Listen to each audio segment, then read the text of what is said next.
আরে শাশুড়ি মা।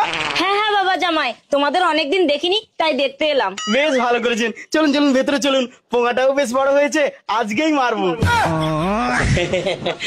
মা এসেছো? বাবাকে নিয়ে আসোনি? না না মা, তোর বাবা একটু কাজে ব্যস্ত তো। এই দেখো, শ্বশুর মশাইকে তো আনতে পারতেন, শখের পোঙাটা তাহলে আমি মারতাম না, শ্বশুর মশাইকে দিয়ে মারতাম। এই তুমি যাও তো, লেট করো না, বাজার থেকে ঘুরে এসে তারপর পোঙাটাকে মেরো। বাবা চলো তো, ভেতরে চলো। জামাই জামাই, বাবা জামাই।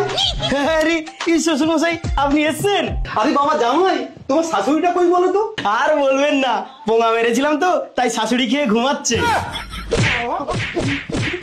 আরে আরে কি হয়েছে? তুমি জামাইকে মারছো কেন? মারবো নাকি ছেড়ে দেবো? সারা হতে ছেড়ে জামাই বলে তুমি নাকি পোঙা মারা খেয়ে ঘুমাচ্ছ?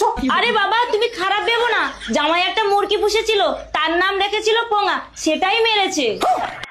আরে শ্বশুর মশাই, আপনার জন্য গরম ভাত আর পোঙার ঝোল রয়েছে। এই শালা বেটা জামাই, মুরগির নামকে পোঙা রাখে আর কোনো নাম পেলি না?